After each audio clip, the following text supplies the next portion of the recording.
Toji vs Gojo was one of the coolest fights in all of modern anime, and the outcome shaped the entire Jujutsu Kaisen world. Because Gojo is literally the cornerstone of the entire Jujutsu society, if he had died in this fight, the entire story would completely change. We're gonna explore that in this video. Let's go. So, let's set the stage. During Gojo and Geto's escort mission, Toji Fushiguro attacks an unsuspecting Gojo at Tokyo High. A fight ensues, and Toji wins the fight by stabbing straight through Gojo's infinity into his neck. Originally, Gojo lays there and forces himself to learn reverse curse technique to survive. In this version, Gojo doesn't do this. He actually just dies here. Everything is about to change. Alright, so after Gojo dying, the first point at which our story is actually going to diverge is when Gojo comes back and kills Toji. This obviously never happens, so it's likely that Toji's going to play a big part in our story. Now, after Toji's original death, Gojo and Ghetto visit the Time Vessel Association to retrieve Riko's dead body. This visit opens Ghetto's eyes to the horrors of which non-sorcerers are capable of and sends him on the path of genocide of normal humans in the original. While this mindset shift might still happen later on in the story, Ghetto doesn't have this visit to sway him toward human genocide, so he's gonna stay a good guy for a while here. From a macro perspective, this changes the entirety of Jujutsu Kaisen, just like Gojo dying, because Ghetto's gonna stay a good guy, and Ghetto is a very powerful character. Curse users and spirits will be much more active without the deterrent of Gojo around, but Ghetto will step into his role a little bit, at least, in suppressing them. The next major event that changes is the adoption of Megumi. Because Toji lives, he carries out his plan of selling the boy to the Zenin clan. He's never adopted by Gojo. This will lead to a different, but not necessarily weaker or stronger version of Megumi. He won't have trained with Gojo, but he will have trained with the entire Zenin clan. Yuta Akatsu's execution would likely still be held off by Ghetto in the same way that it was by Gojo in the original. If you remember, both Gojo and Ghetto agreed to give Riko Amanai a choice to live her life instead of merge with Tengen. Ghetto's morals carry over in this scenario, so he works to teach and protect young Yuta from Jujutsu Society. Plus, he sees Rika Orimoto's great power and realizes that he might have a use for it someday. The night parade of 100 demons obviously never happens because Ghetto is a good guy. Naturally, we next see Megumi show up at Yuji's school whenever Yuji eats the finger from Sukuna. This goes much the same even when Ghetto shows up as the teacher instead of Gojo. One finger Sukuna is still no match for a special grade sorcerer like Ghetto, even though he's not near as powerful as Gojo. Yuji's execution is still delayed, and basically everything else stays the same until the Shibuya incident. See, the most powerful curses and curse users have still been working in the background, and their timeline is very similar to that of the original. When it comes to Shibuya, the main purpose of the incident, which was to seal Gojo, doesn't have to happen, obviously. A similar scenario unfolds though. On Halloween night, events go down much the same. The difference is Ghetto is the one that's sent to the Center Veil instead of Gojo. Battles go down, lower level sorcerers die, and the moment comes when the leader of the curses meets the leader of Jujutsu Society, Ghetto. Ghetto stands before a masked man one-on-one, ready to start this fight for the future of Jujutsu Society. He just wants to protect his fellow sorcerers after all. That's all he's ever wanted. As Ghetto unleashes his giant hookworm curse upon the masked man, the man blasts the curse away with an attack that's eerily reminiscent of an attack used by Ghetto's long-lost best friend. At the same time, on the other side of the world, Yuta Akatsu is in a battle for his life. He was ambushed earlier while training his mimicry technique, and he actually lost his dominant arm in the exchange. Yuta tried everything he knew how to do, but he simply couldn't track his opponent. This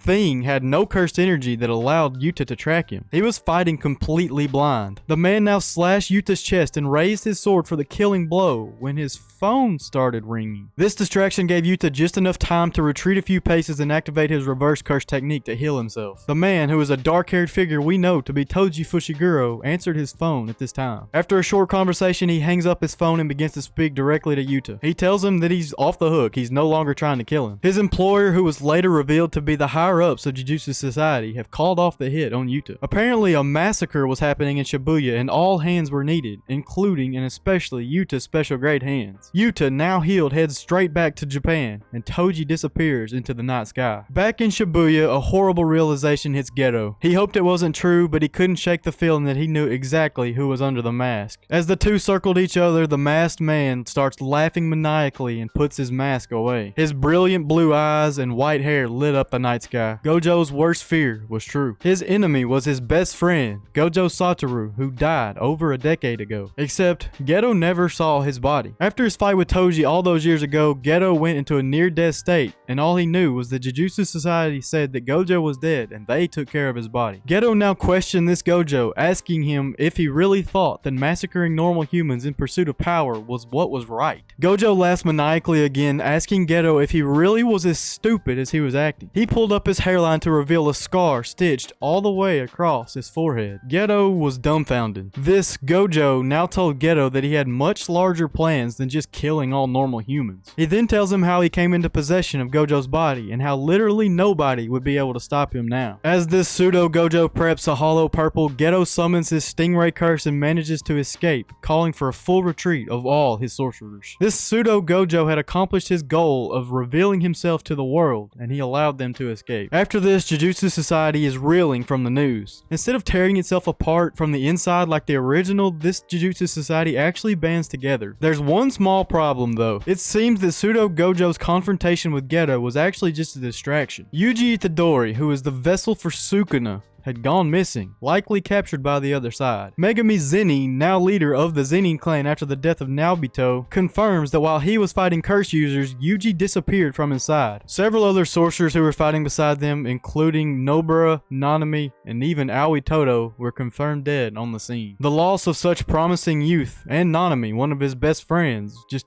absolutely shook Ghetto to his core, but he had bigger fish to fry. Now pushed into a role that allowed him to protect all humans for the good of all society, all of his doubts about society and humans and Jujutsu sorcerers and everything were just pushed out of his mind. He was now a soldier for the greater good. Even in the original, Ghetto was a leader to his own people, but in this position, he truly shows how much he's thrived as a leader. With the beginning of the culling game, Jujutsu Society was basically merged with the rest of the world. The entire cast of characters banded together under the leadership of Suguru Ghetto and Yuta Akatsu. Through similar scenarios to the original, the crew works their way through their respective colonies and prepares for the boss fight. Oh yeah, and I would like to say that the death of Mai Zenin actually still happens, so the evolution of Maki does as well. She will probably be a key player in this fight against pseudo-Gojo. Speaking of pseudo-Gojo, everything he does is basically the same as before, and we learn that he is the being known as Kenjaku. As the entire gang tries to jump him, he leaves, saying that he's got business elsewhere. What he leaves in his wake is a fully unleashed and enraged 19-finger Sukuna, ready to destroy the world. When I say the whole crew is there, I do mean the whole crew. Ghetto, Megami, Maki, Yuta, Hikari, Kashimo, Hajime, basically everyone from the original, minus Yuji and the others that died. The thing about this fight is, I really don't know how it would go just yet. Drop some ideas for some potential matchups and how you would like to see this fanfiction end, and I would like to include this in a part 2. Before part 2, you've got to check out this video linked on screen that's going to show you Gojo's powers and how all of them work, because you're definitely going to need to know how that works. Until next time,